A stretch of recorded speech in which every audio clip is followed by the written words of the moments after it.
তিনি হযরত ইমাম আলী আসগরের নুরানি বক্ষ মোবারকের মধ্যে মিছে বক্ষ মোবারকের তিরমিজে ইমাম হুসাইন নিজের সন্তান আলী আসগরের বক্ষ থেকে তীরটা টান দিছে, এভাবে রক্ত মুবারক ঝকঝক করিয়ে উপরের দিকে পড়ে উঠতেছে। ইমাম হুসেন হযরত আলী আসগরের তাজা রক্ত মুবারক হাতে নিলেন, হাতে নিয়ে আকাশের দিকে সরে এক মাওলা গো। কিতাবের নাম বলে দিচ্ছি, কিতাবের নাম হল রাওয়াহিলুল মুস্তাফা। ওই কিতাবের মধ্যে আসছে আল্লাহর হাবিব মুহাম্মদ মুস্তাফা সাল্লাল্লাহু আলাইহি ওয়াসাল্লাম ফরমান, উম্মত আমার শোনো, ইহতাদু বিশামসে, সুবহানাল্লাহ বলেন, তোমরা হেদায়াত গ্রহণ করো সূর্যের। ইহতাদু বিশামসে, তোমরা হেদায়েত গ্রহণ কিসের? সূর্যের। ফাইজা গাবাশ শামসু, সূর্য যখন ডুবে যাবে তখন আর কার হেদায়েত নেবে? হুজুর বলেন ফাহতাদু বিল কামারে, তোমরা চন্দ্রকে চন্দ্রের হেদায়েত গ্রহণ করো। ফাইজা গাবাল কামারু, চন্দ্র যখন ডুবে যাবে তখন কার হেদায়াত নিবে? আল্লাহর হাবিব ফরমান ফাহতাদু বিজোহরা, জোহরা নামক তারকার হেদায়াত গ্রহণ করো। আমার নবীজি ফরমান ফাইজা কাবা জোহরাতা, যখন জোহরা নামক তারকাও ডুবে যাবে তখন কার হেদায়াত নিবে? হুজুর ফরমান ফাহতাদু বিল ফারকাদানে, তোমরা দুই ফারকাদের হেদায়াত গ্রহণ করো। এখন প্রশ্ন চন্দ্র সূর্য তারকা, চন্দ্র সূর্য তারকা দুই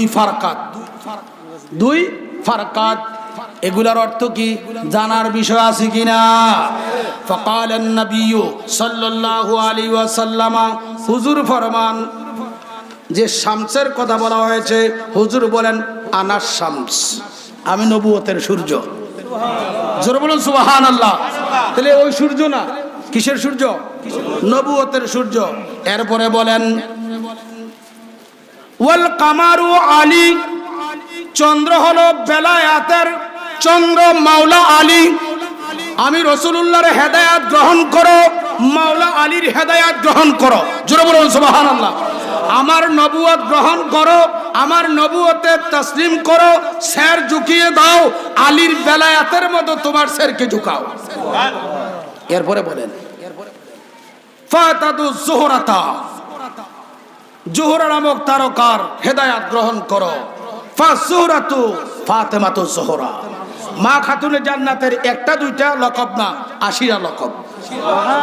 কয়টা লকব? ফাতেমা, আমরা নাম কই কি? আমি প্রশ্ন করি, বলেন তো ফাতেমা অর্থ কি? হুজুর সাল্লামকে প্রশ্ন করা হয়েছে, ইয়া রাসূলুল্লাহ আপনার মেয়ের নাম যে ফাতেমা রাখছেন, ফাতেমা অর্থ কি? আল্লাহর হাবিব বলেন সাম্মাইতু ফাতেমাতা, আমি ফাতেমা নাম রাখছি আমার মেয়ের। কেন শোনো, লিআন্নাল্লাহ তাআলা ফাতামাহা আনিন নার, এই জন্য আমার মেয়ের নাম ফাতেমা রাখছি। আল্লাহ পাক তাকে জাহান্নাম থেকে মুক্তি দিবে না, দিয়া লাইছে। আল্লাহু আকবার বলেন। ওয়া সুররিয়াতাহু, এবং তার সন্তানাদিরও আল্লাহ পাক জাহান্নাম থেকে মুক্তি দিয়া দিছে, এরা মুক্ত, ফ্রিডম, আজাদ। বিল ফারকাদান ওয়াল হাসান ওয়াল হুসাইন। আল্লাহু আকবার। আপনারা দেখবেন শুকতারা ওঠে কোথায়? পূর্ব গগনে। আর বিল ফারকাদাইন, দুইটা তারকা উদিত হয়, একটা মাগরিবে আর একটা মাশরিকে। আমার প্রিয় নবীজি পাক পাঞ্জাতনের হেদায়েতকে ওই দুই তারকার সাথে, শুকতারার সাথে, বেলায়েতের সম্রাট মাওলা আলীর সাথে, নবুয়তের বেলায়েতের সম্রাট মাওলা আলীর সাথে, নবুয়তের সূর্য রাহমাতুল লিল আলামিনের সাথে একমাত্র উম্মতকে এই বাণী দিয়েছেন, এছাড়া হেদায়েতের কোনো বিকল্প রাস্তা তোমাদের নাই। তো তাদের সাথে যারা দুশমনী করেছেন, তারা কি ইয়াজিদপন্থীরা হেদায়েতের মধ্যে ছিল? আরো যেরকম ছিল। আজকে যারা ইয়াজিদের দোসর, ইয়াজিদকে ভালো মানুষ সাব্যস্ত করতে চায়, তাদের মধ্যে হেদায়েত আছে, ঈমান আছে, ইসলাম আছে? কিছুই নাই। জাহিরি লেবাসে ইসলাম, হাকিকতে এরা ইসলামের দুশমন। এই কারবালা আমাদেরকে অনেক কিছু শিক্ষা দিয়েছে। ইমামে আলী মাকাম মাওলা হুসাইনকে ওই দিন বলা হয়েছিল, আপনি ইয়াজিদের কাছে কি করেন? বায়াত নেন নাকি? বায়াত অর্থ কি? বিক্রি করা, বিক্রি হওয়া, শপথ করা, শপথ বাক্য পাঠ করা। অর্থাৎ এজিদ যা করে তা আপনি মেনে নেন। নাউজুবিল্লাহ বলে না কেন? আরো জোরে বলুন নাউজুবিল্লাহ। আমার নবীজি কিয়ামত পর্যন্ত কোন মোল্লা একটা দলিল দিতে পারবে না যে আমির মুয়াবিয়ার বেটা ইয়াজিদকে মানার জন্য হুজুর কোন আদেশ দিবেন, পারবে না। কিন্তু পাক পাঞ্জাতনকে মানার জন্য আল্লাহ আদেশ দিছে, নবীজি আদেশ দিছে। এখন আল্লাহরে মানবো কি মানবো না? নবীজিকে মানবো কি মানবো না? তাহলে এজিদের বিরোধিতা করতেই হবে। ঈমান রক্ষার জন্য কার বিরোধিতা করতে হবে? আপনার বাবার একজন দুশমন আছে, আপনি যদি তার সাথে বন্ধুত্ব করেন আপনার বাবা খুশি না? না, জোরে বলুন। মনে কষ্ট আছে কিনা? কেননা সে আমার বাবার দুশমন। আমি যদি বাবার যোগ্য সন্তান হই, সে আমারও কি দুশমন। মাওলায়ে কায়নাত মুশকিল কুশা আসাদুল্লাহিল গালিবিল মানাকিব মাওলা আলীকে যারা শহীদ করেছে, কুফা জামে মসজিদের মধ্যে খারিজি দলের নেতা আব্দুর রহমান ইবনে মুলজাম যেই মাওলা আলী সম্পর্কে হুজুর বলে দিলেন, মান আরাফা আলিয়ান ফাকাদ আরাফানি, যে ব্যক্তি আলীকে চিনছে সে আমারও চিনছে। ওয়ামান আহাব্বা আলিয়ান ফাকাদ আহাব্বানি, হুজুর বলেন যে আলীকে মোহাব্বত করবে সে আমাকে মোহাব্বত করলো।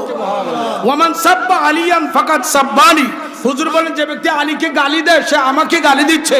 ওমান আবগাদা আলিয়ান ফাকাদ আবগাদাল মুস্তাদরাকে হাকিম খুলে দেখুন, ওমান আবগাদা আলিয়ান ফাকাদ আবগাদানি, হুজুর বলেন যে ব্যক্তি আলীর সাথে দুশমনি করবে সে আমি রাসূলুল্লাহর সাথে দুশমনি করলো। এখন যারা খারিজি আছে কার দুশমন? জোরে বলুন কার দুশমন? এরা আমাদের বন্ধু হইতে পারে না। ইমামে আলী মাকাম মাওলা হুসাইনকে যারা শহীদ করেছে এরা কার দুশমন? জোরে বলুন কার দুশমন? এরাও আমাদের দুস্থ হইতে, বন্ধু হইতে যারা, কেন? তারা ইমানের ডাকাত। কিসের ডাকাত? সভাপতি সাহেবের পকেটে 20,000 টাকা আছে, চুরি নিয়ে গেছে 20,000 টাকা, জান বাঁচছে কিনা? জোরে বলুন জান বাঁচছে কিনা? সামান চুরি হলে পাওয়া যায়, ইমান চুরি হলে নায়েবে নবীর দায়িত্ব হচ্ছে কে ইমান রক্ষক আর কে ইমান চোর, এই দুই জিনিসকে চিহ্নিত করা। আওলাদে রাসূল ইমামে আলী মাকাম মাওলা হুসাইন সেই দিন কারবালার ময়দানে নিজের তাজার রক্তকে ঢেলে আমাকে আপনাকে চিহ্নিত করেছে, রক্ত দাও, জান দাও, ইমান বাঁচাও। ইমান চোরের দল হলো ইয়াজিদ বাহিনী। সত্য না মিথ্যা বলেন? এজিদ থেকে, এজিদের কাছে যদি সেদিন আত্মসমর্পণ করত, তাহলে ইসলামের যেই নবী পাকের যে আদর্শ এই জমিনে বাস্তবায়ন হইতো হইতো না। তাই শাহাদাতে কারবালা একটা ঘটনা নয়। আমরা আপনার ইমাম হোসাইনকে সিঁড়ি দিছে 150, তিনি সিঁড়ি পাইয়া মদিনাতুল মুনাব্বারায় হুজুরের রওজা শরীফে বিদায় নিছে, মক্কা শরীফ আসছে। অনেক সাহাবায়ে কেরাম তিনিকে নিষেধ করছে, আপনি যাইয়েন না, কুবার মানুষ ভালো না। আপনার বাবার সাথে কি করছে? গোস্তাকি বেয়াদবি করছে, আপনার বাবাকে শহীদ করেছে। তাদের জবান আর অন্তর কি এক না। তারপরও তিনি কি কাহারও বাধা না শুনলেন, না শুনে তিনি কুবা আসতে গিয়ে ফত বলে কোথায় গেছে?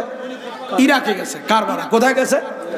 এই পথে বিরাট ঘটনা, একটা বিরাট ইতিহাস হয়েছে কিনা। কিন্তু ইমাম হুসাইনকে তো মদিনা শরীফের সাহাবায়ে কেরামও বাধা দিছে, এবং মক্কা শরীফে আসার পরে এক সাহাবী বলছে, হুজুর আমার যদি সাধ্য থাকতো আমি আপনার সাথে কুস্তি করতাম, করার পরে আমার যদি সাধ্য থাকতো আমি আপনাকে এই মক্কা শরীফে থাকার জন্য বাধ্যবাধকতা সৃষ্টি করতাম, তারপরেও আপনাকে আমি ইরাকে বা কুফায় যাওয়ার জন্য কোনো অবস্থায় সময় দিতাম না। কিন্তু আপনি আওলাদে রাসূল, আমরা যত বাধা দিচ্ছি আপনার হুকুমত, আপনার রায় হলো প্রিয় নবীজির রায়। জোরে বলুন সুবহানাল্লাহ। আর আমাদের দেশে ফেসবুক ইউটিউব খুললে অনেক মোল্লা দেখা যায়, এরা ঘোষণা করে যে কারবালার ময়দানে ইমাম হুসাইন তিনিকে অনেকে বাধা দিয়েছে, সাহাবায়ে কেরামের বাধা না শুন না তিনি আইসা এই অবস্থা করছে, এটা তিনি বাড়াবাড়ি। সবাই বলেন না নাউজুবিল্লাহ। এখন এই কথার মধ্যে রহস্য আছে কিনা বলেন তো, কি রহস্য? সে প্রকাশে করতে পারে না এজিদ বালা, প্রকাশে বলতে পারে না কি, কিন্তু এই কথার দ্বারা প্রমাণ করাচ্ছে এজিদের কাজগুলো ভালো ছিল, ইমাম হুসাইন গিয়ে নিয়ে বেজার লাগাইছে। আরো জোরে বলেন নাউজুবিল্লাহ। চিহ্নিত হয়ে গেল এরা এজিদের দালাল। কার দালাল? সুতরাং এজিদের দালাল থেকে আমাদের ইমান হেফাজত করতেই হবে। ভাইরা আমার, ইমাম হুসাইন রাদিয়াল্লাহু তাআলা আনহু তিনি যখন মদিনাতুল মুনাব্বারাতে নানা জানের রওজা শরীফে আসলেন, তখন তিনি কি স্থির থাকতে পারছেন? পারেন না। শেষ বিদায় লগ্নে তিনি বললেন, নানা আমি শেষ বিদায় নিচ্ছি। তো এই কথার মধ্যে কি আছে যে আমি আর মদিনা শরীফে আসবো না। আখিরি সালাম আপনারা মানকাবাত পড়েন, ছেলেরা পড়ে, আখিরি সালাম লন ওহে নানা যান, আপনারই হোসেন যায় কারবালার ময়দান। প্রমাণ হয়ে গেল নবীজি যে ভবিষ্যৎবাণী করছেন এটা বাস্তবে পরিণত হবে। কার দ্বারা পরিণত হবে? মাওলা হুসাইনের দ্বারা। হুসাইনও জানে, মা খাতুনে জান্নাতও জানে, মাওলা আলীও জানে। ইমাম হুসাইন শহীদ হবে জানে কি জানে না? দুই সন্তান কিভাবে শহীদ হবে নবীজি আগেই ভবিষ্যৎবাণী করেছেন। হুজুরের ভবিষ্যৎবাণী অনুযায়ী যে যেভাবে শহীদ হবে সেভাবেই শহীদ। বরং সিপ্পিন নামক ময়দান থেকে যুদ্ধ করে আসার ফিরার পথে নিনিওয়া নামক স্থান, যেটা কারবালা, যেটা কি একটু দুরূদ শরীফ পড়ি, সালাতুনিয়া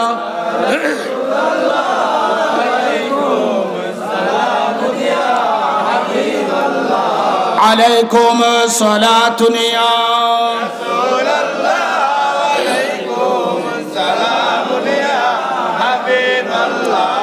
दीदे हुस्ने खैश बाचश में शहूद दर हकीकत कर दे दर मुल्क वजूद सलातुनिया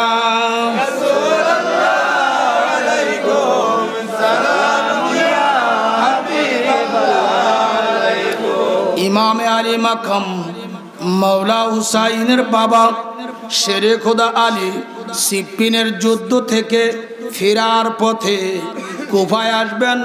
মাঝপথে তিনি অনেক ভাই বন্ধুদেরকে নিয়ে দাঁড়িয়ে গেলেন। দাঁড়াইয়া তিনি ওযু বানাইলেন, বানাইয়া তিনি 2 রাকাত নামাজ পড়লেন। নামাজ পড়ে মোনাজাত করলেন।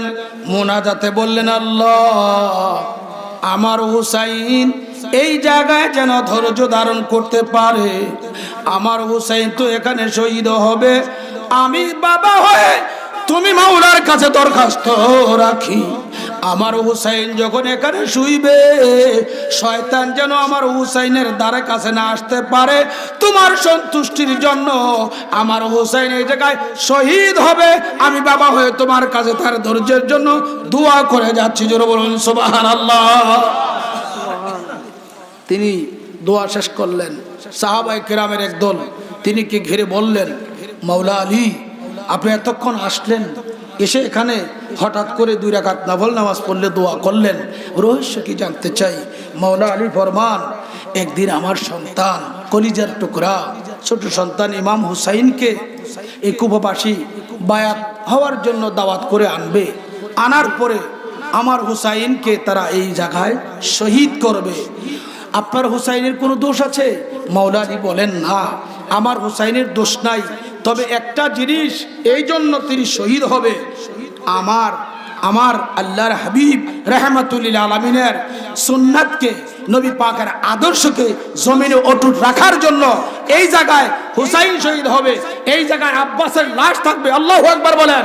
মাওলা আলী ফরমান, এই জায়গায় থাকবে আব্বাসের লাশ, এই জায়গায় থাকবে কাসেমের লাশ, এই জায়গায় থাকবে আলী আকবরের লাশ। এভাবে ছড়িয়ে ছিটিয়ে আওলাদের রাসূলগণের দেহগুলো পড়ে থাকবে। আর তারা শিরগুলা নিয়া বারবার শিরগুলার প্রতি অত্যাচার, নির্যাতন, নির্মমভাবে অত্যাচার করবে। এই জায়গাগুলায় আমি পরিদর্শন করে গেলাম। কারবালা হয়ে তিনি আসছেন সিপ্পিনের যুদ্ধ থেকে ফেরার পরে। প্রমাণ হয়ে গেল মাওলা আলীও তিনি নিজেই প্রত্যক্ষদর্শী। জোরে বলুন সুবহানাল্লাহ।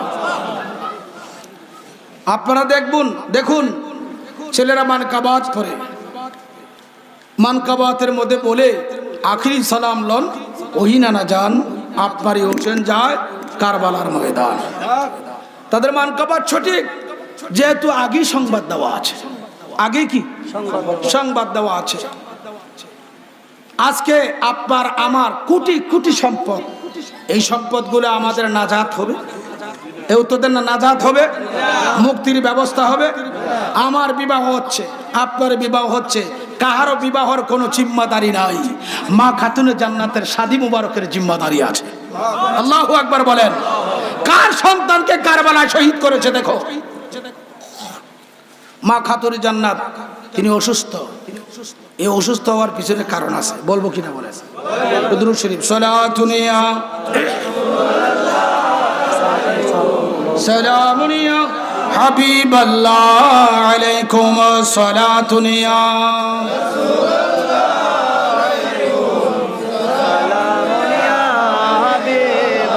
जमा हजूरी बरामद जाने आलम तारा हामिया रसूल अल्लाह तारा हम सलातुनिया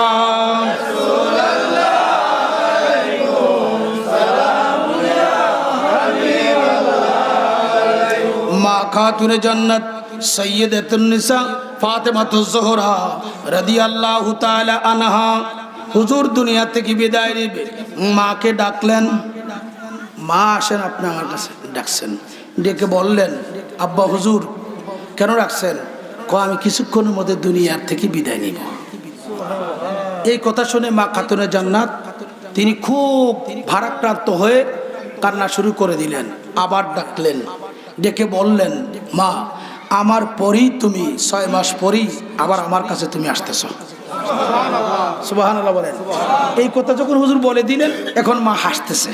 আল্লাহু আকবার বলেন। হাসতেছে। আম্মা জান আয়েশা সিদ্দিকের ডেকে বললেন, নবী নন্দিনী খাতুনে জান্নাত ফাতেমাতুজ জোহরা, একবার তুমি কাঁদলা, আবার তুমি হাসলা, রহস্য কি? মা খাতুনে জান্নাত তিনি বললেন, মা এখন রহস্য আমি বলবো না।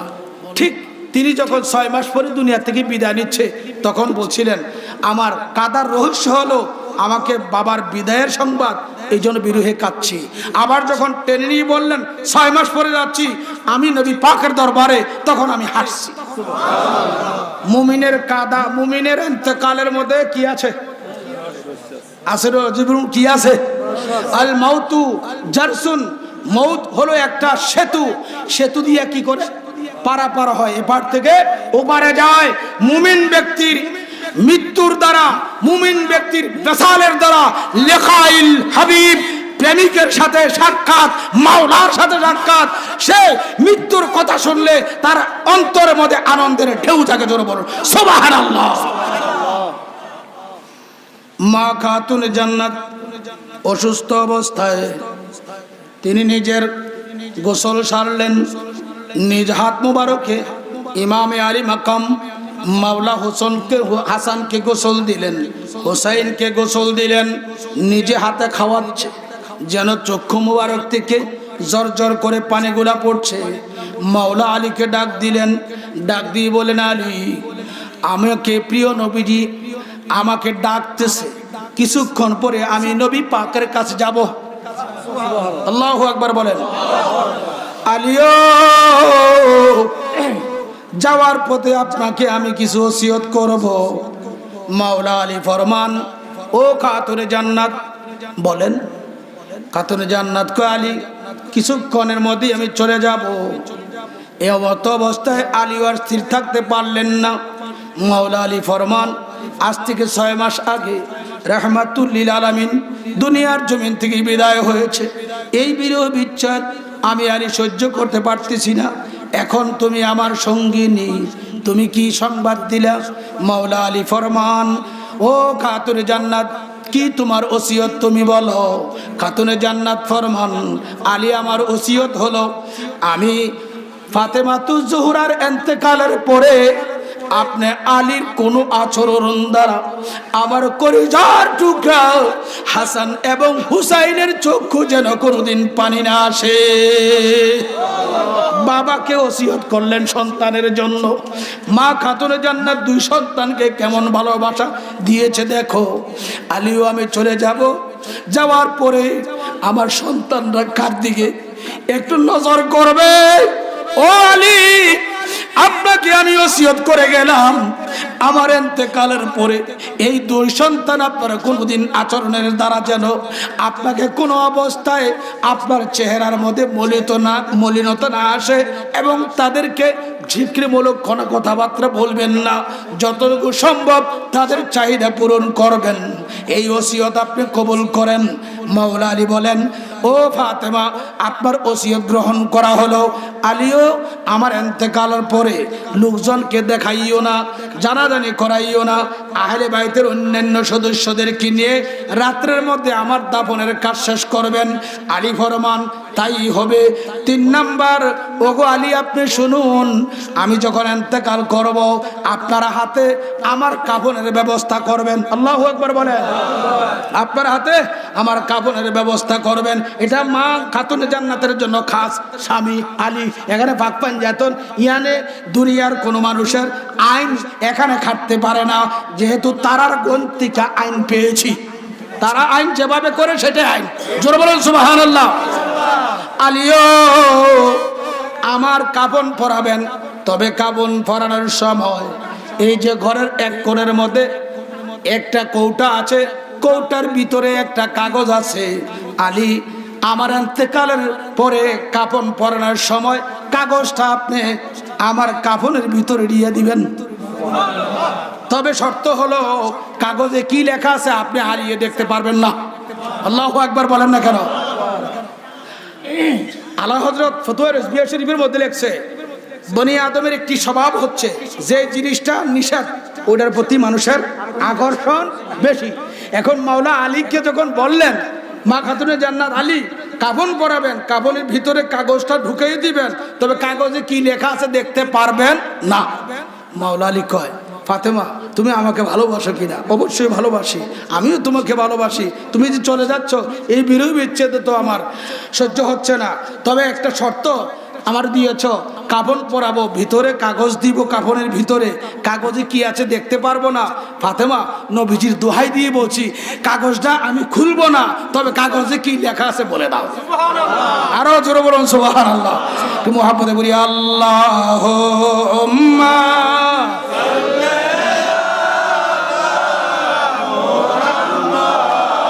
وعلى آل سيدنا محمد وعلى آل سيدنا নবীর ইশকে হরে পাগল দেওয়ানা, নবীর ইশকে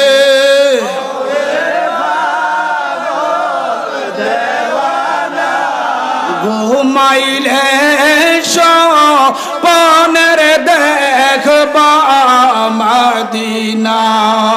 আল্লাহুম্মা সাল্লি আলা মুহাম্মাদ ওয়া আলা আলি সাইয়্যিদিনা মুহাম্মাদ।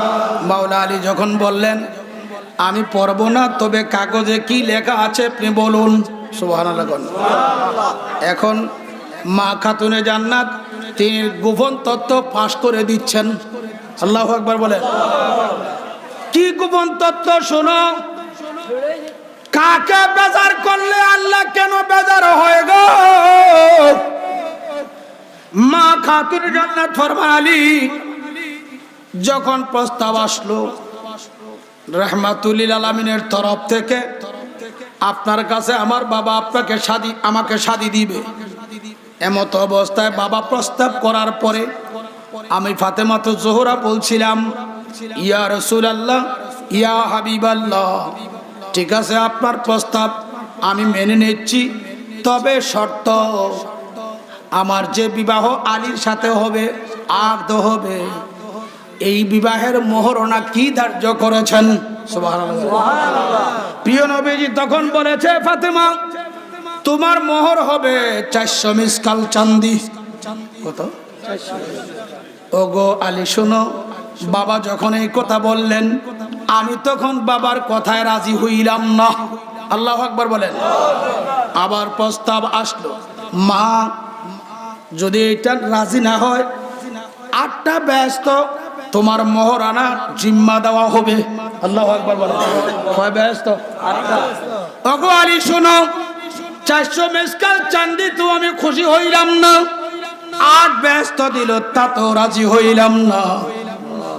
মাওলা আলী কয় তারে কিভাবে তুমি রাজি হইছ? তখন আল্লাহ জিবরাইলকে আমার নবী পাকের দরবারে পাঠাইছে। পাঠাইয়া আল্লাহ ঘোষণা দিয়েছে, দোস্ত গো, আপনার মেয়ে ফাতেমার কাছে ছেড়ে দেন, যা পাইয়া তিনি আলীর কাছে শাদী বলবে আমি আল্লাহ তাতে সন্তুষ্ট হয়ে যাব। আল্লাহু আকবার বলেন। 400 মিসকাল দেওয়া হলো, রাজি হলাম না। জান্নাতের সমুদয় নিয়ামত দেওয়া হলো, রাজি হলাম না। যখন আল্লাহ জিবরাইলকে প্রেরণ করলেন, প্রেরণ করে বললেন, জিবরাইল আমার বন্ধুকে বলো বন্ধুর মেয়ে ফাতেমা আলীর সাথে শাদী হবে, যেহেতু আমি আকাশে শাদী করে দিয়েছি। আল্লাহু আকবার বলেন। আল্লাহ করাইছে। আল্লাহু আকবার বলেন। এখন জমিনে বাস্তবায়ন করতে হবে। ও জিবরিল, বন্ধুকে বলো ফাতেমাকে ডাক দিয়ে বলতে, ফাতেমা যেটা চায় এটা আমি মোহর হিসাবে আমি আল্লাহ রাজি আছি। ওগো আলী শোনো, তোমার কাছে বলে দিচ্ছি, সেদিন আমার বাবা বললেন, ও মা খাতুন জান্নাত, আল্লাহর ফয়সালা, আলীর সাথে তোমার শাদী যেহেতু আকাশে হয়ে গেছে, জমিনে বাস্তবায়ন করতে হবে। তুমি যেটা চাও সেটাই আল্লাহর তরফ থেকে মোহর হিসাবে ধার্য করা হবে। আমি ফাতেমাতুজ জোহরা সেদিন দাবি করেছিলাম, ইয়া রাসূলুল্লাহ, ইয়া হাবিবাল্লাহ, নবীজি গো, আমি আমার জীবনে কতবার না দেখছি আপনি কখনো পাহাড়ে, কখনো বিভিন্ন দাঁড়ে দাঁড়ে রাব্বি হাবলি উম্মতি বলে আল্লাহর কাছে সিজদা করেছেন, গুনাহগার উম্মতকে পার করার জন্য, শুধু গুনাহগার উম্মতের জন্য হয়রান পেরেশান। ইয়া রাসূলুল্লাহ,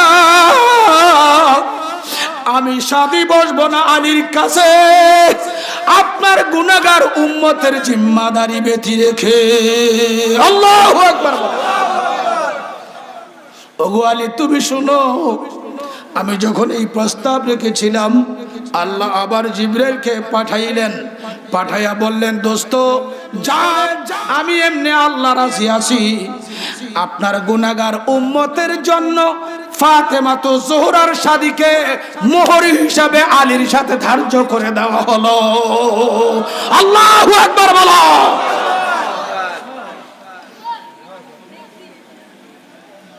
ভাইও আমার, মা খাতুন জান্নাত ফরমান, এই কথা যখন স্বীকৃতি হয়ে গেল, আমি ফাতেমাতুজ জোহরা তখন বললাম, ইয়া রাসূলুল্লাহ, ইয়া হাবিবাল্লাহ, আপনি এটা কাগজে লেখেন। আল্লাহু আকবার বলেন। লিখলেন কাগজে। লেখার পরে বললাম, ইয়া রাসূলুল্লাহ, আপনি মেহেরবানি করে সিলমোহর করে দিন। আমি সিলমোহর করাইলাম। সেই কাগজটা আমি এত বছর পর্যন্ত আলী তোমার সাথে সংসার করেছি, একদিনও তোমাকে বলি নাই। আজকে যাওয়ার পথে বারে বারে যেহেতু আমাকে পীড়া দিয়েছো, আলী আমার বিবাহ তোমার বিবাহের হাকিকত আজকে তোমার কাছে প্রকাশ করে গেলাম। সেই কাগজটা আমার কাবরের ভিতরে দিও। গুনাহগার উম্মত যদি দৈব চক্রে গুনাহের কারণে জাহান্নামে যেতে চায়, সেই দিন আল্লাহর হাইকোর্টের মধ্যে আমি ফাতেমা আমার এই টিকেট ধরব। সুবহানাল্লাহ বলে। আমার দিকে তাকাও, আমার চেহারাটার দিকে তাকাও। তোমাদের মধ্যে অনেক সাহাবী তো আছে, এজিদ বাহিনীর মধ্যে নাম ধরে বলছেন, তুমি তুমি তুমি তোমরা এটা দেখছো আমার নানা আমারে কত মহব্বত করছে। তোমরা দেখা কিভাবে সেই নানার নামে তো তোমরা কলমা শরীফ পড়তেছ, সেই নানার দেওয়া ইসলাম তোমরা গ্রহণ করছো, সেই নানার দেওয়া নিয়ম নীতি পালন করতেছ।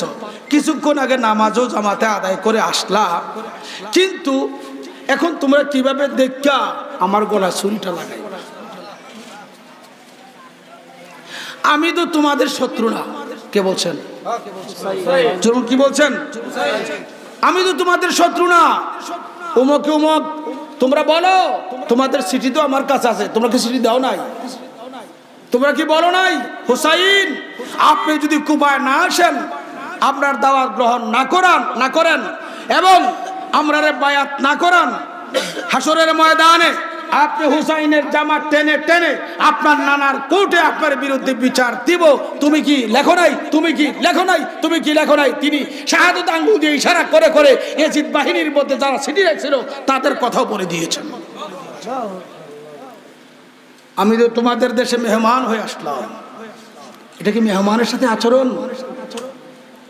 হুসাইন সেদিন বললেন, আমি তো তোমাদের দেশে মেহমান হয়ে আসছিলাম, তোমাদের চিঠি পেয়ে আসছিলাম, আমি তো তোমাদের সাথে যুদ্ধ করার জন্য আসি নাই। যদি যুদ্ধ করার জন্য আসতাম তো আমার অবলা সবলা এই ছোট্ট ছোট্ট বাচ্চাদেরকে, মাদেরকে, বোনদেরকে নিয়ে তো কারবালার ময়দানে আসতাম না। কিন্তু আমাকে এভাবে চতুর্দিক দিয়ে তোমরা বেরি সৃষ্টি করলা। কাক শিকালে পানি খাচ্ছে, যেই পানি আমার নানার উসিলায়, সেই পানি কুকুরে খাচ্ছে, বিভিন্ন প্রাণী জগৎ খাচ্ছে, বিদুর্মীরা খাচ্ছে, কিন্তু আমার আওলাদকে আজকে 3 দিন পর্যন্ত আমার আওলাদকে এক রতিমাসা পরিমাণ পানি দিচ্ছ না। তোমাদের অন্তরে কি একটু সমীহ হচ্ছে না? ইমাম হোসেন বলে দিচ্ছেন আর বলছেন, আমি আমার কথাগুলো জানাই দিচ্ছি, আমার কথার কারণে, আমার আচরণে, আমার দৃষ্টিভঙ্গি, আমার ভাষার কারণে যেন আমার নানা আমাকে কোনো দায়ী না করতে পারে, সাজা বলার, তাই আমি বলে দিচ্ছি। সুবহানাল্লাহ। আপনারা দেখুন আরেকটি মিথ্যা ইতিহাস আমাদের সামনে প্রকাশ করে মৌলবীরা, কি যে ইতিহাসটা কি, সকিনার বিয়ে হয়েছে কারবালায়, বলি না? জরুর বলি কি বলে না? না, মা সকিনার বিবাহ হয় নাই।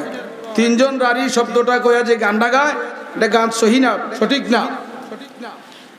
ইমাম আলী আকবর যখন আলী আকবর পরে শহীদ হবে, ইমাম কাসেম কার সন্তান? জোর বলুন কার? ইমাম হাসান মুজতবা বড় নাতির সন্তান। তিনি আসলেন, চাচা আমারে যুদ্ধের পোশাক পরাইয়া দেন, যুদ্ধের মুকুট পরান, আমি যুদ্ধে যাচ্ছি, আর এই বেঈমানদেরকে আমি নাস্তিনাবুদ করে দিব। ইমাম হোসাইন তাকে জড়িয়ে ধরলেন, ধরে বললেন, কাসেম আমি তোমাকে যুদ্ধের পারমিশন দিতে পারি না। কেন? অন্য কিছু না, আমার ভাই ইমাম হাসান তিনি শহীদ হওয়ার আগে আমাকে একটা ওসিয়ত করছে। সুবহানাল্লাহ। ইমাম কাসেম বলেন, চাচা কি ওসিয়ত? ওসিয়ত অন্য কিছু না, আমি যেন আমার মেয়ে সকিনাকে তুমি কাসেমের কাছে শাদী দেই, এই ওসিয়তটা আমার ভাই হাসান আমি হোসাইনের কাছে করছে, সুতরাং আমার ভাইয়ের ওসিয়ত রক্ষা করতে হবে, এই জন্য তোমার আমি রণে যাইতে দিতে পারি না। ইমাম কাসেম কয়, ঠিক আছে আপনি ভাইয়ের ওসিয়ত পূরণ করবেন। বাবার ওসিয়ত সন্তানের উপরে কি জোরবন কি? ইমাম আলী মাকাম মাওলা হোসেন বলেন, বাবার ওসিয়ত সন্তানের উপরে ফরজ। ওগো আমার চাচা হুসাইন, আমার বাবা একদিন আমাকে ডাকলেন, ডেকে আমাকে একটা তাবিজ বানাইয়া দিলেন, দিয়ে বললেন সাথে রাখবা, এই তাবিজের ভিতরে যা লেখা আছে, আমার ভাই হুসাইন কোনো না কোনো অবস্থায় কোনো জায়গায় যদি বিপদে আক্রান্ত হয়, এই তাবিজের ভিতরে যা আছে এই অনুযায়ী তুমি ভবিষ্যৎ চিন্তা করবা। ওগো ইমাম হুসাইন আমার চাচা, সেদিন থেকে আমার এই কবজ আমার বাবার দেওয়া তাবিজটা আমার সাথে রাখছি। আমি দেখলাম কারবালার ময়দানে যে ভয়ঙ্কর পরিস্থিতি, এমন পরিস্থিতির মোকাবেলা আপনি হুসাইন আর কোনোদিন হন নাই। আমি চিন্তা করলাম হয়তো এই বিপদের কথাই আমার বাবা হাসান মুজতবা আমারে বলে গেছেন। তাই 9 তারিখ, ঘটনা সব 9 তারিখে হচ্ছে, সুবহানাল্লাহ বলেন।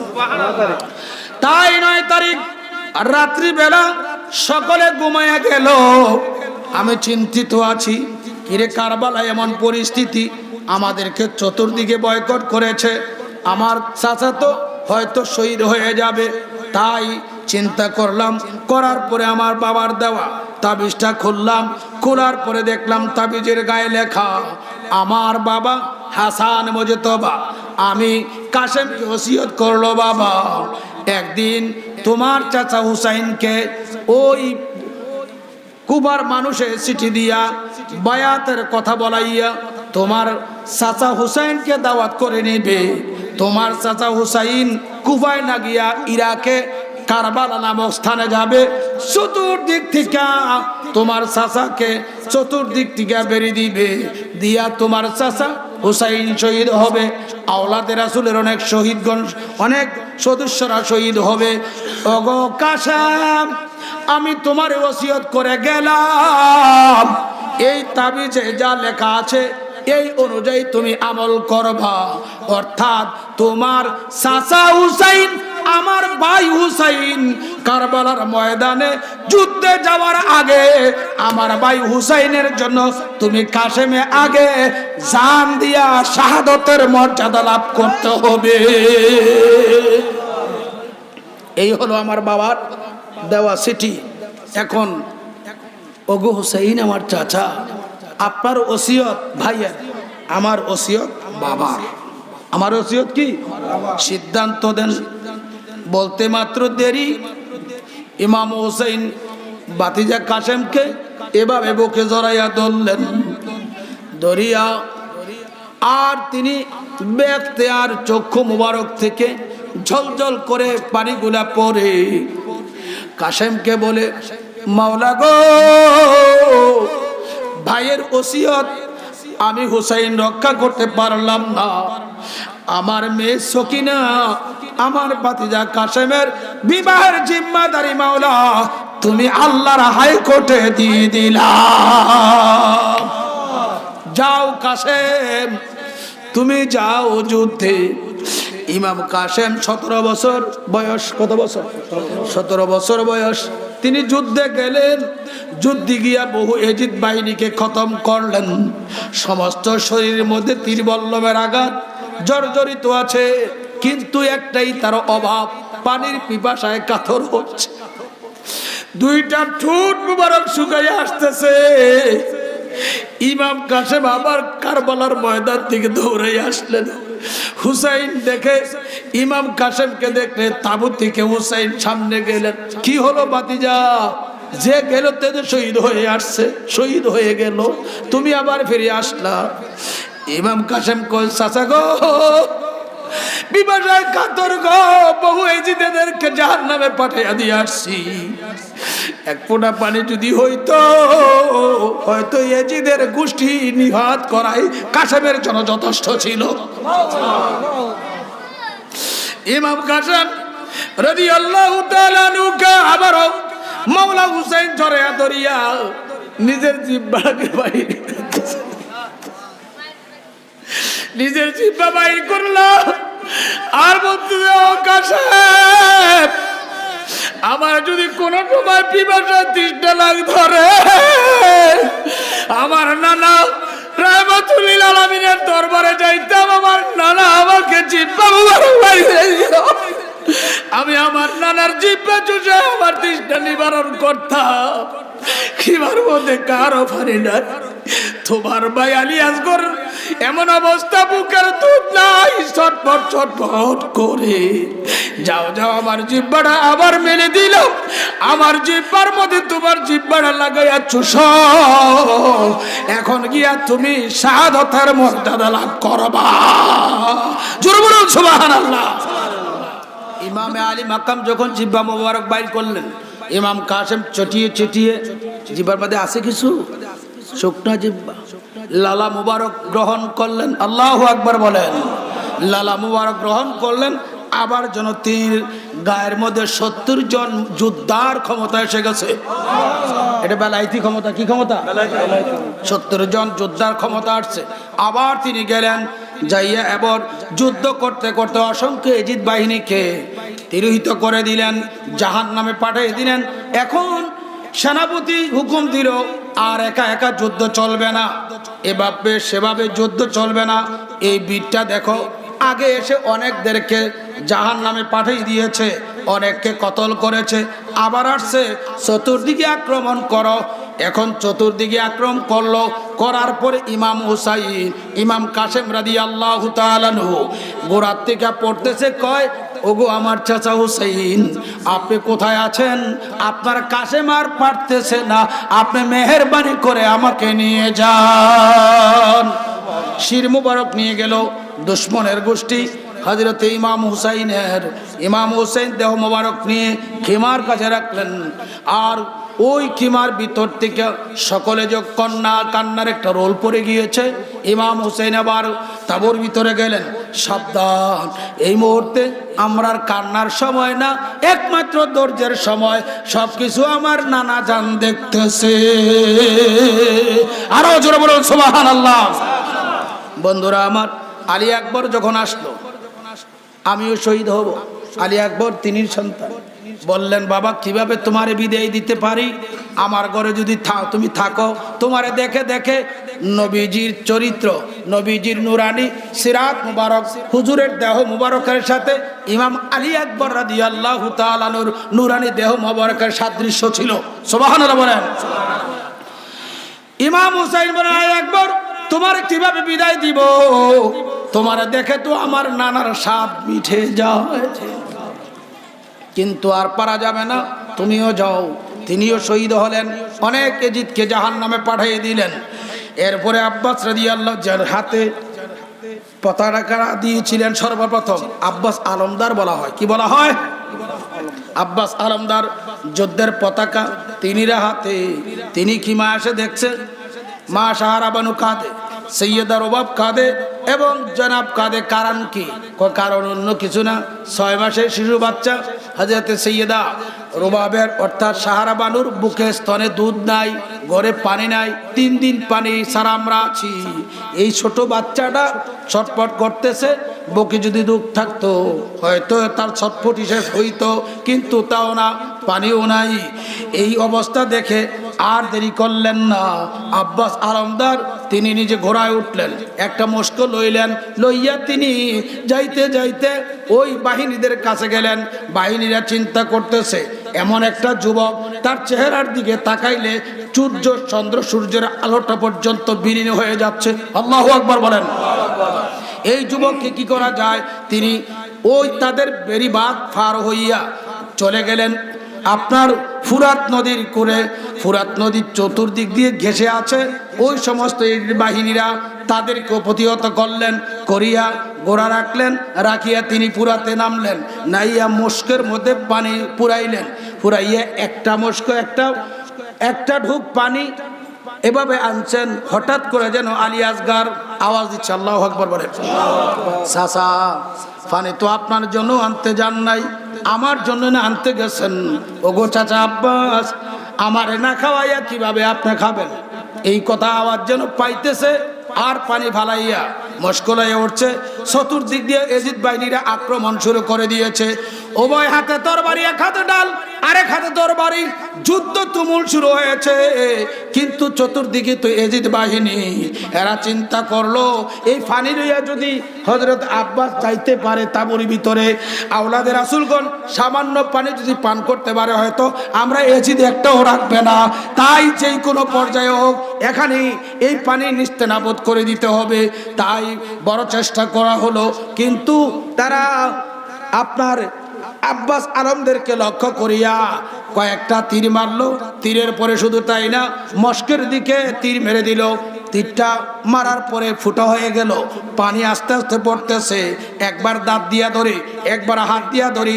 ওই দুষ্টের গোষ্ঠী হযরতে আব্বাস আলমদার রাদিয়াল্লাহু তাআলা আনহুর প্রথম বাঁ পা কাটি নিল, দ্বিতীয়ত ডান পা, তৃতীয়ত বাম হাত, চতুর্থত এভাবে ডান হাত কাটছে। কাটার পরে আর পারতেছে না। তখনও তিনি দান মুবারকের ভিতরে দুই চোয়ালের ভিতরে রশি লাগাইছে, ঘোড়া চলতে আছে, আর পারতেছে না। এমত অবস্থায় মুস্ক পড়ে গিয়েছে। আর ডাক দিয়া কয়, আলী আসগার, ও আলী আসগার, সাসায় বড় চেষ্টা করছিলাম, পানি তোমার দিকে পৌঁছাইতে পারলাম না। তবে আমার বিশ্বাস তোমার চাচা তো এখনই শহীদ হবে। তুমি আলী আসগারের ভাগ্য হয়তো জান্নাতের কাউসারের পানি তোমার জন্য নসিবে আছে। আরো জোরে বলুন না সুবহানাল্লাহ। হযরতে আব্বাস আলমদার তিনিও শহীদ।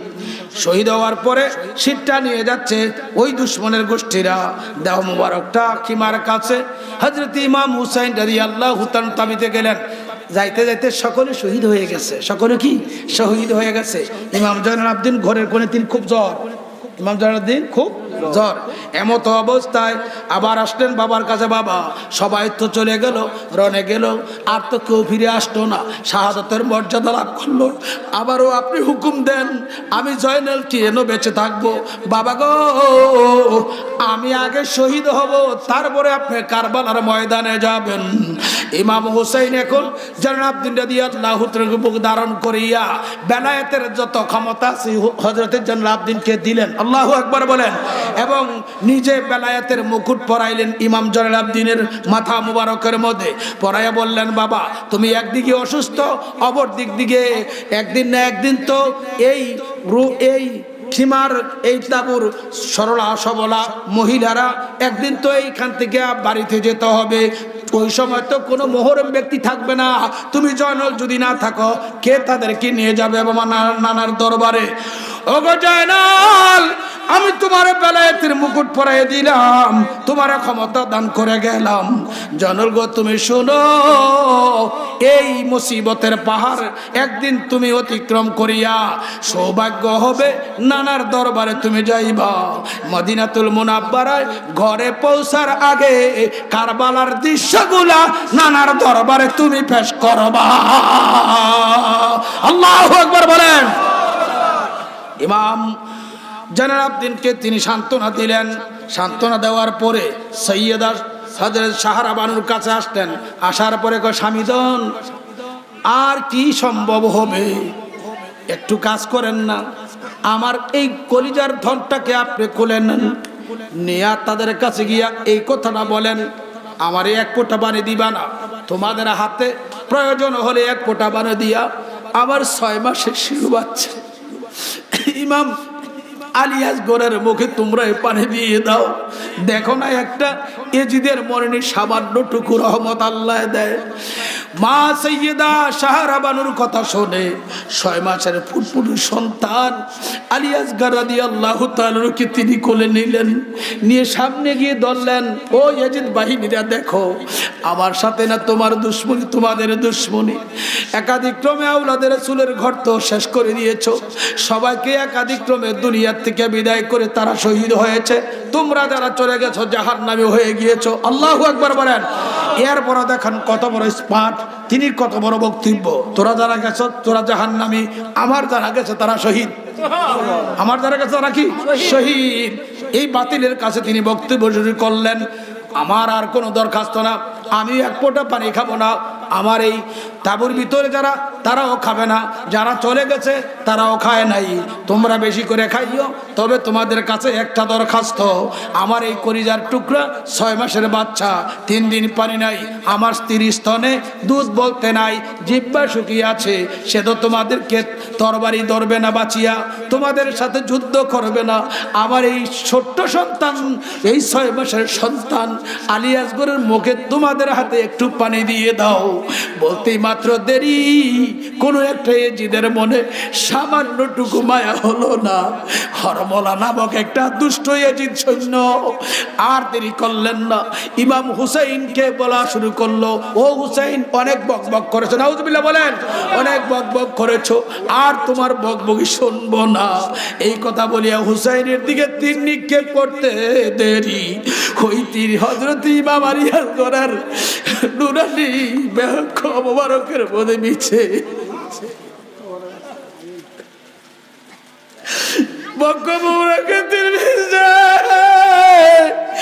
ইমাম হুসাইন নিজের সন্তান আলিয়াসগরের পক্ষ থেকে তীরটা টান দিছে, এভাবে রক্ত মুবারক ঝকঝক করিয়া উপরের দিকে পড়ে উঠতেছে। ইমাম হুসাইন হযরতে আলিয়াসগরের তাজা রক্ত মুবারক হাতে নিলেন, হাতে নিয়ে আকাশের দিকে সরে এক, মাওলা গো,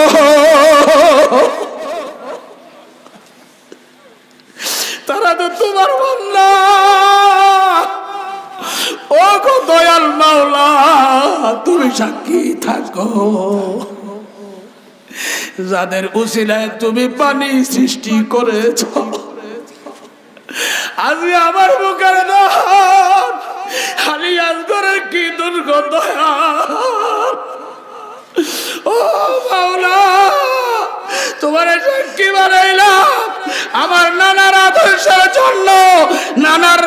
প্রার্থিত ইসলামের জন্য, তোমার মনোনীত ইসলামের জন্য আমার কলিজার টুকরা হুসাইনকে কারবালার ময়দানে আমি কুরবানি দিলাম, এটার বিচার তুমি আল্লাহর জিম্মায় রেখে দিলা। ইমাম হুসাইন এই কথা বলে হযরত আলী আকবর রাদিয়াল্লাহু তাআলা আনহুকে বুকে ধারণ করিলেন, করিয়া তিনি ক্ষমায় নিলেন, তাবুতে নিলেন, নিয়ে ডাক দিয়া কয়, সারা বানু, আর তোমার সন্তান তোমার কাছে দুধের জন্য আর চিৎলাইবে না, নাও তোমার সন্তানকে নিয়ে যাও। নানা আমার সাথে কমিটমেন্ট আছে, আমার নানা আলী আসগর রাদিয়াল্লাহু তাআলা আনহু কে কাউসারের পানি পান করাবে। আল্লাহু আকবার বলে। দুনিয়ার পানির কোনো দরকার নাই, নানাই আমার সন্তানকে পানি দিবে। আমার সন্তান আর কোনোদিন দুনিয়ার পানির জন্য ছটফট ছটফট করবে না। সবাই তো একাধিক ক্রমে চলে গেল, খিমা খালি, যেদিকে তাকায় সেদিকে খালি, সেদিকে শূন্য অবস্থায়। হযরতে জায়নাব মাওলা আলীর মেয়ে আসছে ইমাম হুসাইনের কাছে। ইমাম হুসাইনকে বলে, হুসাইন গো, এতক্ষণ পর্যন্ত আওলাদে রাসূলদেরকে আপনি যুদ্ধের পোশাক পরাইয়া ঘোড়ায় সওয়ার করাইছেন, বাতিলদের সাথে দুশমনদের সাথে যুদ্ধ করে সবাই শহীদ হয়েছে, তুমি হুসাইনকে যুদ্ধের পোশাক কে পরাবে? ও ভাই হুসাইন, আপনি চিন্তা করবেন না, মা জায়নাব বলতে আছে আমি শের খোদার সন্তান, যদিও মেয়ে হয়ে থাকি আমার মধ্যে শের খোদার বীরত্ব অবশ্যই আছে। আমি জায়নাব আপনাকে যুদ্ধের পোশাক পরাবো, আপনি চিন্তা করবেন না। এই কথা বলে হযরতে ইমাম হুসাইন রাদিয়াল্লাহু তাআলাকে যুদ্ধের পোশাক পরাইলেন। ভাইকে পরাইতেছে বোনে, অবস্থাটা কি বলো? এখনই ভাই শহীদ হবে। এত কিছু জানার পরও বোন নানাজির ইসলামকে, নবী পাকের আদর্শকে জমিনে প্রতিষ্ঠিত রাখবে, ভাইকে কুরবানি করবে। এখন নিজ হাতে যুদ্ধের পোশাক পরালেন, মুকুট পরালেন, পরাইয়া জুলফিকার দিলেন হাতে, ডাল দিলেন হাতে, যাও ভাই রণে যাও, যুদ্ধ করো, দুশমনদেরকে জমিন থেকে বিদায় করো। মানার আদর্শ তোমার রক্তের উসিলায় কিয়ামত পর্যন্ত বাস্তবায়িত থাকবে। এ কথা বলে মাওলা হুসাইনকে বিদায় দিলেন। মাওলা হুসাইন রাদিয়াল্লাহু তাআলা আনহু তিনি যুদ্ধের ময়দানে গেলেন, অসংখ্য জিদিদেরকে জাহান্নামে পাঠাইলেন। শেষ পর্যন্ত হুসাইন রাদিয়াল্লাহু তাআলা তিনিও শাহাদাত বরণ করলেন। করার সময় কো, না না, আর তো দুলদুল করে থাকতে পারি না, আমি এখন পড়ে যাচ্ছি, আমাকে আপনি ধরুন, আমি এখন ঘোড়া থেকে পড়ছি, আপনি ধরুন। কোন জায়গায় পড়েছে? আগের রাত্রে মা খাতুনে জান্নাত নিজের দেহ মুবারকের শারীর আসল দিয়া জায়গা পরিষ্কার করে দিয়ে গেছে। আমরার মা হাওয়া প্রশ্ন করছে, মা হাওয়া সেদিন এসে 9 তারিখ দিবাগত মহরমের 9 তারিখ দিবাগত রাত্রে কারবালার মাঠে আমরার মা হাওয়া আসছে। হযরতে ইব্রাহিম খলিলুল্লাহর বিবি আসছে, মরিয়ম আসছে, হাসিয়া আসছে, মা খাতুনে জান্নাত তাদেরকে নিয়ে আসছে। জোরে বলুন সুবহানাল্লাহ। আসার পরে তিনি শাড়ি মুবারকের আসল দিয়ে কারবালার জমিনটা পরিষ্কার করতেছে। অন্যান্য নবীগণের বিবিগণ জিজ্ঞাসা করে, আপনার শাড়ির আসল দিয়া কারবালার মাঠে জমিন আপনি পরিষ্কার করেন, কারণ কি? সারাদিন যুদ্ধ হবে। আল্লাহু আকবার বলেন। সারাদিন যুদ্ধ বিগ্রহ হবে, অসংখ্য এজিদ জাহান্নামে যাবে, এরা এজিদপন্থী। আমার সন্তানদের জন্য পানি বন্ধ করে দিছে, দেখো এইগুলা হলো এজিদের খিমা, এজিদের তাবু। এখানে তারা আমার সন্তানকে দাওয়াত করে আনছিল, আমার সন্তানের সাথে বিশ্বাসঘাতকতা করবে। আগামী দিন অর্থাৎ 9 তারিখের ঘটনা, তিনি রাত্রে ঘটনা বলতেছেন, আগামী দিন 10 তারিখ সূর্য ওঠার সাথে সাথে বিরাট মর্মান্তিক যুদ্ধ হবে। যে যুদ্ধ, যে ঘটনা কিয়ামত পর্যন্ত আগেও হয়নি কোনো নবী। সারাদিন যুদ্ধের পরে কারবালার ময়দানে আসবে কারবালার সম্রাট, শহীদকুল সম্রাট, ইমামে আলী মাকাম মাওলা হুসাইন আলী ইসলাম। সে যখন যুদ্ধ করবে, করতে করতে করতে করতে এমন এক অবস্থা হবে, তখন আর দুলদুল গুড়ায় সে থাকতে পারবে না, পড়বে যে জমিনে, যে জায়গাটা, এই জায়গাটা আমি মায় পরিষ্কার তো করে দিয়ে গেলাম। আল্লাহু আকবার বলেন না কেন? আপনারা দেখুন, ইতিহাসটা পর্যালোচনা করুন। সিপ্পিনের যুদ্ধ থেকে ফিরার পরে পথে এই জায়গায় নামাজ পড়ছিল কে? কে পড়ছিল? এবং তাবুর মধ্যে 9 তারিখ দিবাগত রাত্রে নবীজি আসছে। আল্লাহু আকবার বলে না কেন? এবং 10 তারিখে সব ঘটনা নবীজি প্রত্যক্ষ। 10 তারিখে সব ঘটনা নবীজি কি? 9 তারিখ রাত্রে মা আসছে, আয়েশা কারবালার জমিন পরিষ্কার করেছে। এজিদ বাহিনীরা কতই না নাফাক, এই জায়গাটা আমি পাক বাড়াই দিয়ে গেলাম। এই জায়গা যত যুদ্ধ হোক, এই জায়গায় কেউ আসতে পারবে না। এই জায়গায় আমার হুসাইন শহীদ হবে, এই পবিত্র করে দিলাম আমি খাতুনে জান্নাতের বেহেশতি শাড়ির মুবারক আসল দিয়ে। জোরে বলুন সুবহানাল্লাহ। বন্ধুরা আমার, কারবালার ময়দানে যুদ্ধ শেষ হলো, ইমামে আলী মাকাম শহীদ হলেন। পরের যে ইতিহাস, তারা এজিদ বাহিনীরা যেই আজকে এই রাত্রে, গত দিনটা গেছে কি আশুরার দিন, এই রাত্রে আওলাদ রাসূলের খিমায় যারা ছিল অবলা রমণীগণ, ইমাম জয়নুল আবদিন, এরা চাইছিল ইমাম জয়নুল আবদিনকেও সেখানে শহীদ করতে, কিন্তু মা জয়নাব বাধা দিচ্ছেন, সাবধান, আমাদের সাথে একজন কি থাকতে হবে? মুহররম থাকতে হবে। তোমরা আমার এই জয়নুলকে শহীদ করো না। এই বাধা শুনছিল, কিন্তু তাবুর যা আছে সব মালপত্র লুট করে নিছে। লুট করে নেওয়ার পরে তাবুগুলো ফুরে লাইছে। নাউজুবিল্লাহ। খোলা আকাশের নিচে রাত্র যাপন করতেছে। কারা করতেছে? কারা করতেছে? একাকিত্ব বরণ কারা করতেছে? এই অবস্থা একটু চিন্তা করলেই বোঝা যায় তাদের উপরে কি মুসিবত। তাদের কি দোষ ছিল? জোরে বল, দোষ ছিল? কোনো দোষ ছিল না। কারবালার মরু প্রান্তরে তাদের এই অবস্থা। তারা শহীদগণের দেহগুলার পাশে কাঁদতেছে, আওলাদে রাসূলগণ, শহীদগণ, বিবিগণ কাঁদতেছে, ইমাম জয়নুল আবদিন কাঁদতেছে। আর হেরা শহাদায়ে কারবালা আওলাদে রাসূলগণের যেই শিরগুলা নিছে, এইগুলা নিয়ে তারা এইগুলার প্রতি কতই না অপমান করেছে। অপমান করে এই রাত্রে তারা আনন্দ করেছে। একটা উট নিয়া জবে করছে, আনন্দ করে উটটা খাইব, যেহেতু যুদ্ধে বিজয় হয়েছে। নাউজুবিল্লাহ বলেন। এই উট মুহ দিছে, যে মুহ দিছে তারই মুখ ফিরে গেছে, তারই মুখ ফিরে গেছে। তিক্ত কেউ এই উটের গোস্ত খাইতে পারে না। তারা আনন্দ করেছে সেদিন ঢোল নাগাড়ছি বাজাইয়া।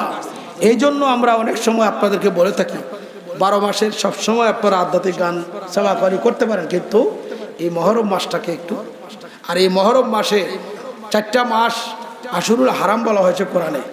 কটা মাস? একটা হলো জিলকাদ, জিলহজ, মহরম, আর একটা হলো রজব মাস। কি মাস? এই রজব মাসে যেমন ক্ষমতা, যেমন আমলের পাওয়ার বেশি, এমন একটা গুনাহ করলে তার গুনার পাওয়ারটাও বেশি। এই জন্য আপনারা খুব সুচ্চার ঈমান আকীদা রক্ষা করে নেক আমল করবেন। এখান থেকে ঘটনা কুফা যাওয়ার পথে কি দৃশ্য, কুফার থেকে আবার দামেস্কে এজিদের মসনদে এজিদের বাড়ি থেকে ইমাম জয়নুল আবদিন কারাগারে, আওলাদে রাসূলগণ কারাগারে, সেখান থেকে কারাগার শেষ হওয়ার পরে, কারাভোগ করার পরে চেহলাম গিয়ে করছিলেন আপনার সফর মাসের 20 তারিখ কারবালার ময়দানে। এক রাত্র অবস্থান করে দোয়া জিকির আজকার করে ফজরের নামাজ পড়ে তাবারুক বিতরণ করে আবার সেখান থেকে মদিনাতুল মুনাব্বারে গেছেন। মদিনাতুল মুনাব্বারায় রওজা শরীফে সবার আগে হাজিরি দিয়া এই কারবালার সব দৃশ্য তিনিরা বলেছেন। এটা আরেক বিরাট ইতিহাস। সুতরাং এই কারবালার দ্বারা আমরা শিক্ষা কি? একটাই শিক্ষা, যে আমাদের বামপন্থী থাকবে এজিদ বাহিনী, আর আমরা থাকবো হুসাইনপন্থী। হুসাইনপন্থীদের সংখ্যা থাকবে জোরবন সংখ্যা, এজিদপন্থীদের সংখ্যা। কিন্তু তাজার রক্ত দিয়ে হুসাইন সেদিন প্রমাণ করেছে, মাথা দিব, মাথা নত করব না, রক্ত দিব, শির দিব, নানার ইসলাম টিকিয়ে রাখবো। আমরা এই পথে আছি কিনা? দুহাত তুলে দেখা আছেন কি নাই? আর যেমন আছেন কি নাই? হাত নামান। আমাদের চতুর্পাশে এজিদপন্থীরা চতুর্পাশে আছে কিনা? সুতরাং আজকের মাহফিল থেকে আমাদের শিক্ষা নেওয়া উচিত যে আমাদের চতুর্দিকে যেহেতু এজিদপন্থীরা আছে, আমরা ঈমান আকীদা তাদের থেকে হেফাজত করতে হবে এবং আমাদের সন্তানাদির ঈমান আকীদাও আমরা রক্ষা করতে হবে। এই বিশ্বাস, এই ভালোবাসা এবং এই প্রীতি এবং এই একরার আমাদের দিলে রাখা দরকার আছে কিনা বলেন? সেই আদর্শই জামানার মুজাদ্দিদ রেজভী বাবা আমাদেরকে শিক্ষা দিয়া শিখেছে। আমরা রক্ষা করতে চাই কি চাই না? ভাইরা আমার বক্তব্য সামনে যদি রাখতে চাই আরো 2-3 ঘন্টাও যদি, আমি আগেই বলছি আমি ইতিহাস বলতে পারি না, বলার যোগ্যতা আমার থাকে না, কিন্তু কাদের সাথে করলো? যাদেরকে নামাজে দুরূদ শরীফ পড়তে হয়, যাদের প্রতি নামাজে কি পড়তে হয়? আল্লাহ